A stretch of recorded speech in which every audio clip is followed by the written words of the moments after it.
Hello and welcome back to Visaco's GMAT podcast. My name is Bhaskar. In this episode, I'd like to share something very interesting that I read recently. I was actually scouting for articles in the space of geology and geography to share in our forums so that students who are preparing for the GMAT could widen their scope of reading. It becomes quite important that you read about different genres and different topics so that it becomes easier to grasp and comprehend things when it comes to GMAT RC.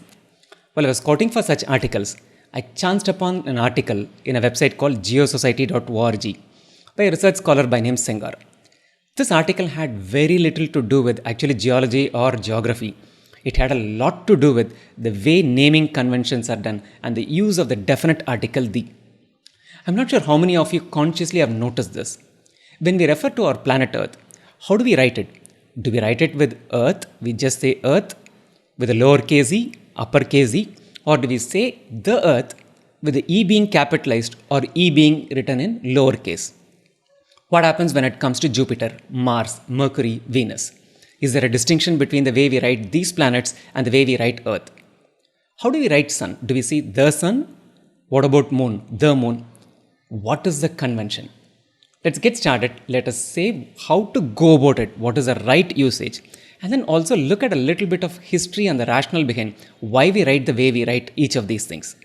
The right usage is, when it comes to the Earth, we have to say the Earth, with the E being in lowercase. When it comes to our Sun, we call it the Sun, with the S being capitalized in the uppercase. The same holds good for Moon. We call it the Moon, with the M being in uppercase. What about the other planets, the sibling planets of planet Earth? Be it Mercury, Venus, Mars, all of these planets, we do not use a definite article in front of them and we capitalize their first letters. So it's a capital M, ARS for Mars. For Venus, it is capital V, ENUS. Why is this the written convention? Why is this the norm? Ancient man did not even know to start with that Earth was a planet, but he was aware of the remaining planets.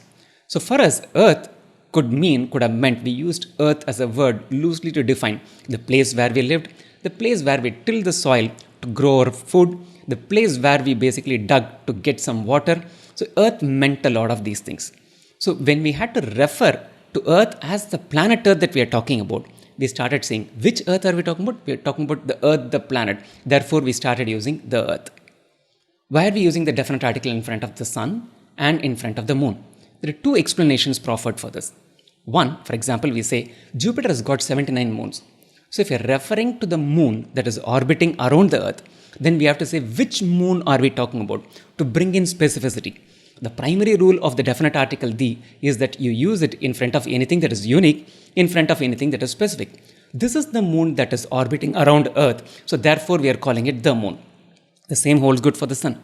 There are many solar systems and they all have sun. So we're talking about the sun that belongs to our solar system. This is one explanation as to why we are using the in front of the sun and the moon. The second one is these two are not proper nouns. Proper nouns typically do not carry a definite article in front of them. We won't say the Jacob, the Annabeth, the Joel. We won't say that. But probably we'll have to say that if you're referring to a specific Jacob, the Jacob who scored a 750 in the GMAT, then we'll use the. The sun and the moon are actually not proper nouns in that sense. The sun and the moon are actually descriptive words if you go back and check out the root from where they came. The sun referred to basically that which enlightened, that which provided the source of light, that which provided the source of heat. When it comes to the moon shares its Indo-European root from the word meter, which means to measure. That which helped us measure. What did moon help us measure? Moon helped us measure time. Moon helped us measure seasons. So moon helped us measure things. So that which enlightened, that which measured. So these are descriptive words, therefore we used it. So these are two explanations. Coming back to summarizing it, for the Earth, we'll say the Earth without the E being capitalized. For the sun and the moon, we'll use capital S, capital M, and both of them will be prefixed with a definite article. What about the other planet names? The other planet names are actually proper nouns. They are names of Greek and Roman gods and goddesses.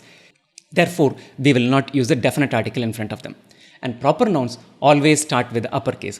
Jacob, Joel, Maria, everything will start with a capital J, capital M. Same holds good for Mars, Jupiter, Venus, Neptune, Pluto, and any planet or a dwarf planet that we are talking about. So now that we have clarity about it, let's quickly run through what are the rules we need to know when we are using the definite article. As I mentioned, definite article is used when you're talking about something unique or something that is specific. We will not use definite articles typically before a proper name. What's the beauty of a language if it had only rules? The beauty of a language actually lies in more in the exceptions than in the rule. When it comes to names of countries, names of streets, names of lakes, we will not use a definite article in front of them. It's India, France, Germany. There is an exception to this rule. If the name of a country is actually a combination of multiple places, then we'll use the. Have you noticed that we typically say US, right? But proper name for it is the United States of America. It's a group of states in America. The same holds good for the United Kingdom, the United Arab Emirates. And there are other beautiful examples where the United is not a part of it, but it actually refers to a group of lands. Two notable examples are the Philippines. It's a group of islands, therefore the Philippines. So any group of islands that we talk about, the same holds good for the Lakshadweep Islands, the Andaman Islands. And one more country, Netherlands, is the Netherlands. Why the Netherlands? Basically, Netherlands are lands which are places which are sub-sea level, they're below sea level. Netherlands, initially to start with, was basically a group, a union of 7 territories or regions which grouped themselves together to fight and get freedom from Spanish invaders. So therefore they are called the Netherlands. So the Netherlands, the Philippines are notable examples that you need to keep in mind. Otherwise, typically you will find a word united before it to refer to a group of places. Country names will not carry a definite article in front of them. Now, we said proper nouns do not carry a definite article in front of them, and we talked about an exception when they are a grouping of places. What about when it comes to names of mountains, rivers, deserts, oceans, seas? All of these are proper nouns, but we refer to them with a definite article. It is the Ganges, the Nile, the Everest, the Sahara. So all of these things will carry a definite article in front of them.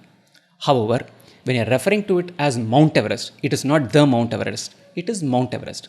If you're calling it by its name, then it is the Everest. Same holds good for Ganges. River Ganges, you won't use a definite article. If you're saying Ganges, then you'll say the Ganges. So then quite a bit of rules. Some come by convention and thumb rule, not necessarily having a specific reason for it. Others have a good enough reason. Before we say goodbye, couple of things. One, what's the answer to last episode's question? Is 0 an even number or an odd number? 0 is certainly an even number. Definition of an even number is when you divide that number by a 2, it should leave a quotient which is an integer and a remainder which is 0. Divide 0 by 2, the quotient is 0 which is an integer, the remainder is 0, therefore 0 is an even number, no doubt at all. So what's the question for this week? This week also we'll end it with a quant question. What kind of positive integers will have exactly 3 positive integers that will divide them? Or in other words, what kind of positive integers will have exactly 3 factors? Until next time, goodbye.